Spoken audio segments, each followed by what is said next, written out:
So to get started with this project, I did need to remove this seat. So I just used a drill and there's just 4 square head screws holding it in. So once I had the seat off, I took my palm sander with some 80 grit sandpaper and I sanded down the wood finish.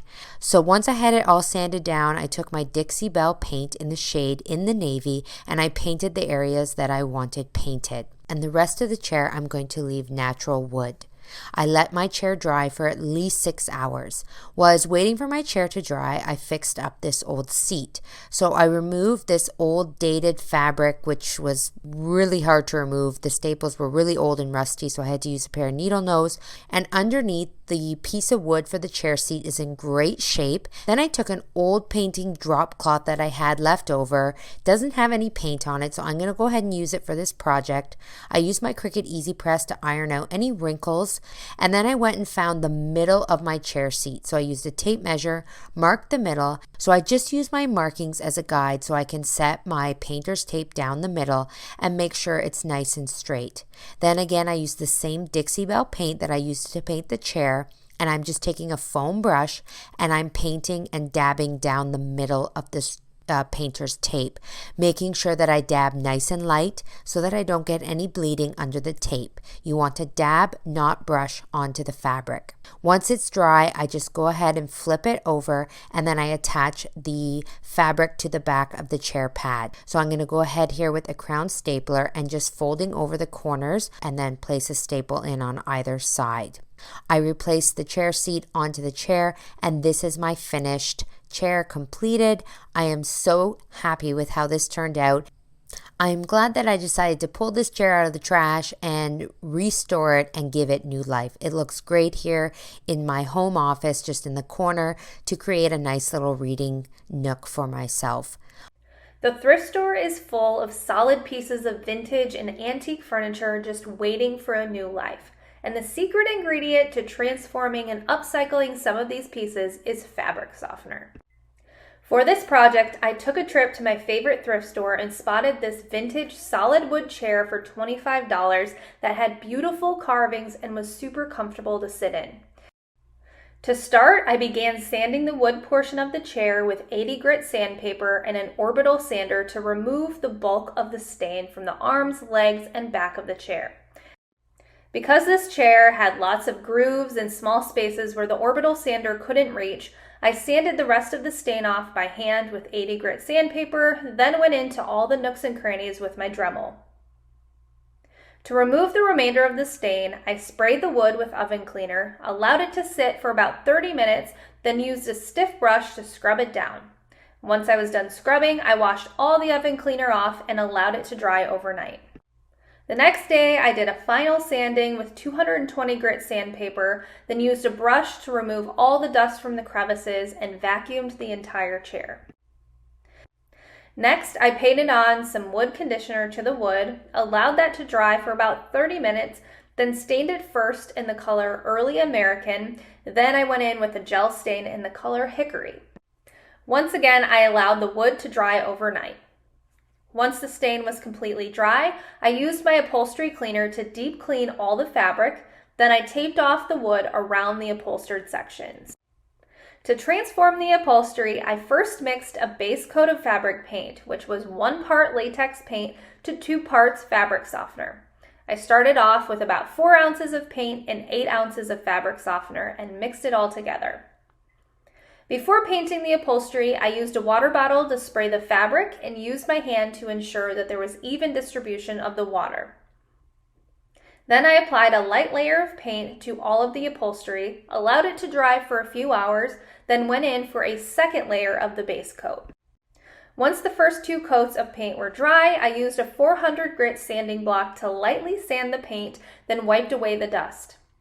Next, I mixed up a batch of the final color paint, again using 4 ounces of paint and 8 ounces of fabric softener, then sprayed the fabric with water and applied the next coat.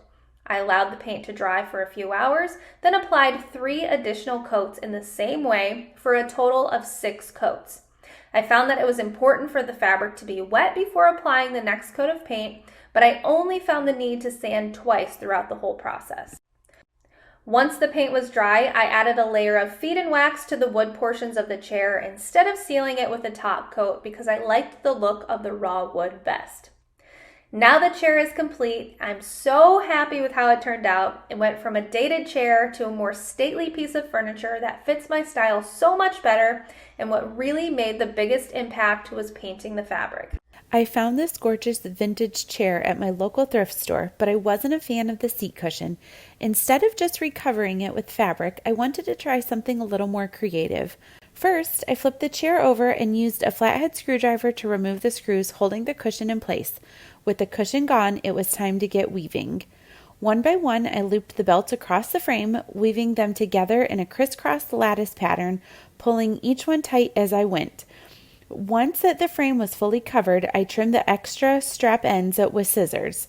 The result? A super sturdy, surprisingly comfortable, Newt seat with tons of personality. It's such a unique twist on a traditional chair makeover, practical, stylish, and totally one of a kind. Would you try this flip on a chair of your own? I picked up a set of chairs off Facebook Marketplace for a really good price. I loved the style and design of the chairs, but I wasn't fussy on the fabric. So to begin my project, this is the paint that I am using here. It's from Country Chic Paint and the shade is Cheesecake. Cheesecake is a lovely, delicate, creamy white color, and it's going to go perfect with my decor. To begin, I'm going to take some painter's tape and I'm going to go around the outside of the fabric, taping off any areas of the chair where I don't want to get paint on. My fabric does have this rolled rim edging, so I want to make sure that I get the tape right under there so that it doesn't get on the outside rim of my chair. Same thing around the bottom here, just making sure I push the tape underneath of the trim. Once my chair is all taped off, I am ready to begin painting. So in order for the paint to seal into the fabric, we do want to dampen the fabric a bit. So I just have a spray bottle here with some water in it, and I'm going to begin to work in small sections, just spraying off some of the chair with the water. You don't want the fabric soaking wet, you just want it damp enough that the paint will soak in.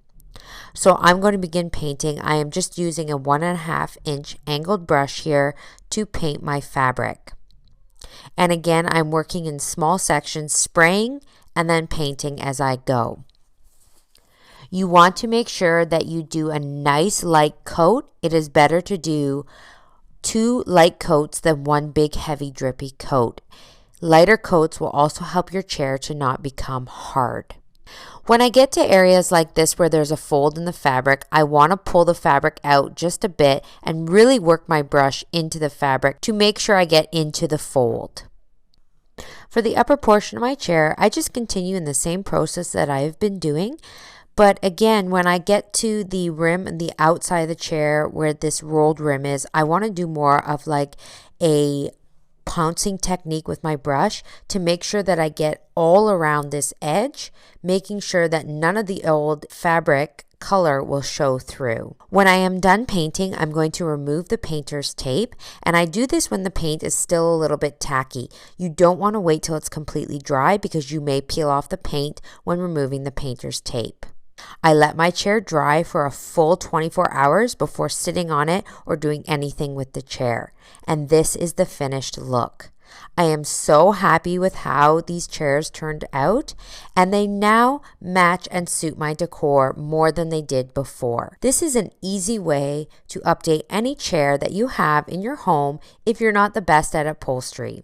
As a little side tip, as I know from painting furniture in the past, paint can fade really fast, especially if it's placed in front of a large window such as this. So if you have a window like this in your home and the sun beams through, you do want to make sure that you have a good set of blinds or window coverings to protect the furniture to get the most out of your project. I really hope that you enjoyed this DIY, and I do hope you'll give it a try. Thanks so much for tuning in to Home Talk.